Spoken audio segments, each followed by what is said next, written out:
Existe um lugar além da razão, um intervalo entre o que vemos e o que tememos perceber, onde os símbolos sussurram e os mitos observam em silêncio. Bem-vindos à Psicologia, Arquétipos e Heróis.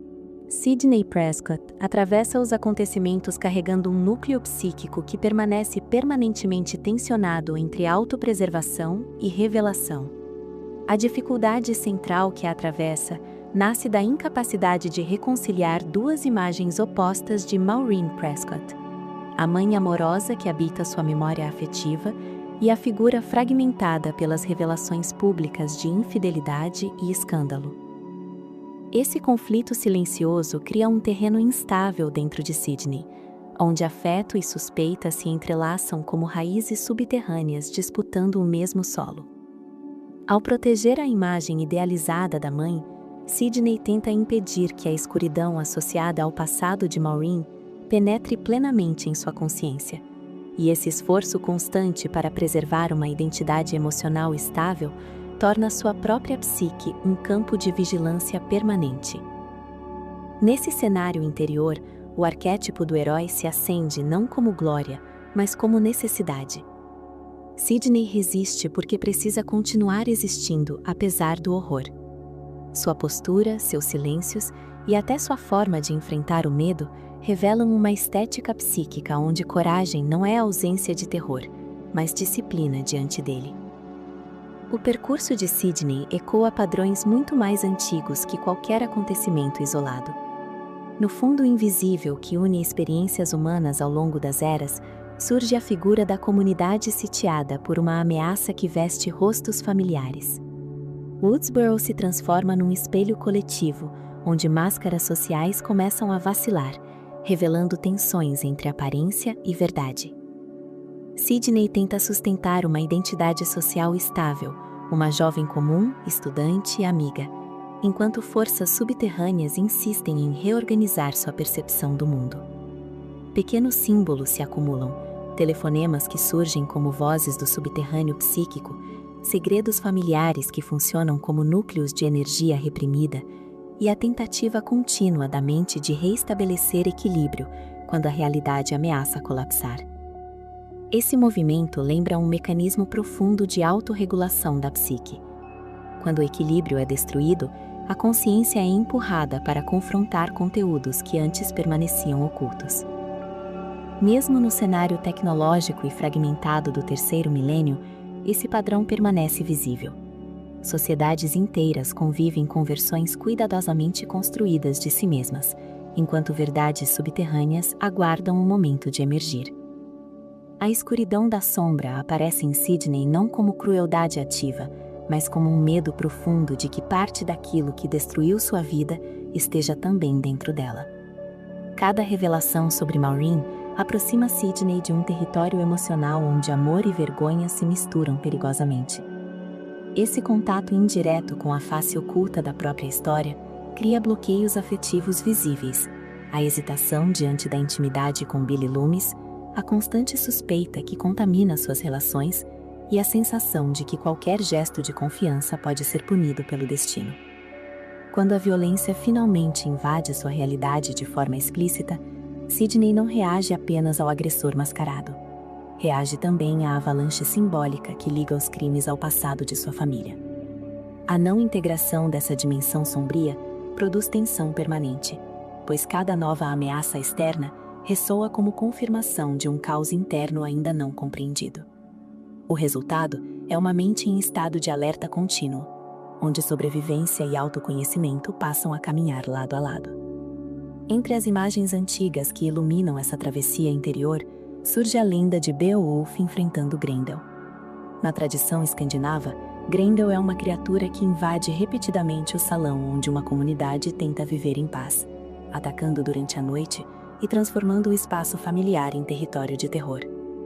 Beowulf aceita enfrentar essa presença destrutiva não apenas para salvar os outros, mas para restaurar uma ordem simbólica quebrada.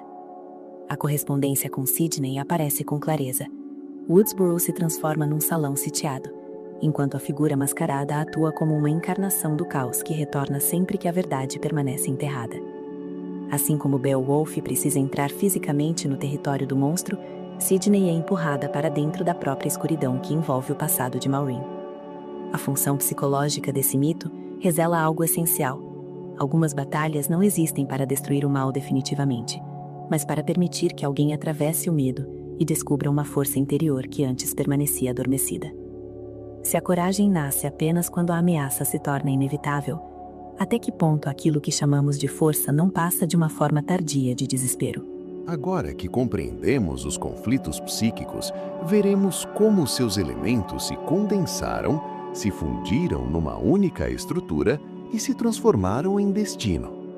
Pois aquilo que parecia disperso no inconsciente coletivo era, desde o início, a arquitetura silenciosa do invisível, que, envolta em mistério primordial, assumiu contornos definitivos na tessitura do tempo. A noite em Woodsboro começa com um silêncio estranho que parece observar cada casa como um animal escondido entre as sombras. Casey Becker atende um telefonema aparentemente banal, e a voz desconhecida conduz a conversa para jogos cruéis sobre filmes de terror enquanto a casa ao redor reage como se estivesse alerta, as paredes comprimindo o ar e os corredores mantendo uma tensão imóvel. Quando Casey percebe que seu namorado Steve Orth está amarrado do lado de fora, o pátio parece se fechar como uma armadilha silenciosa enquanto a ameaça cresce.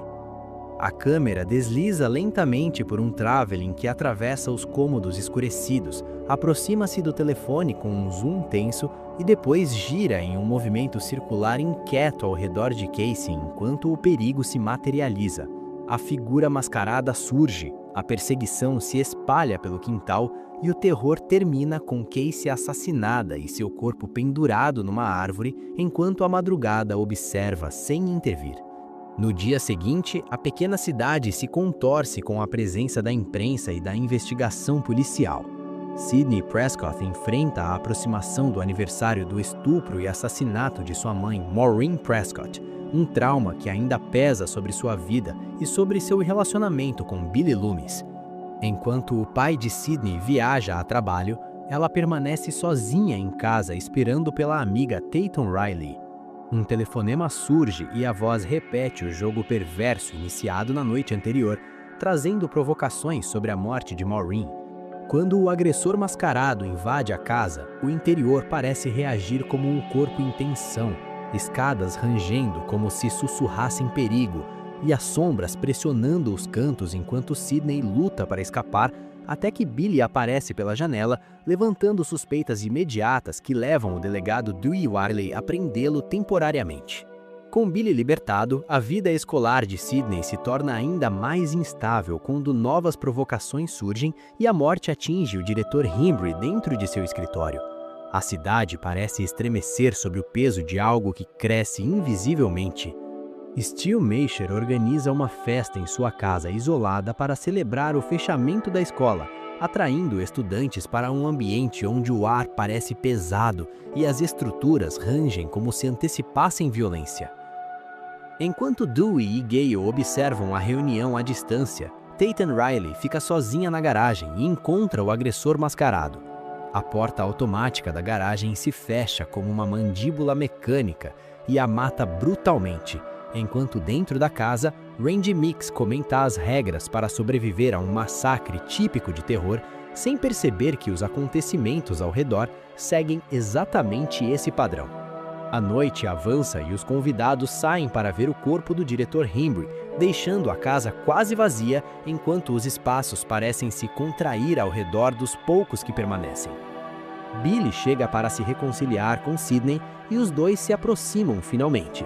Mas a tranquilidade dura pouco quando o agressor retorna e ataca. Billy parece ser esfaqueado.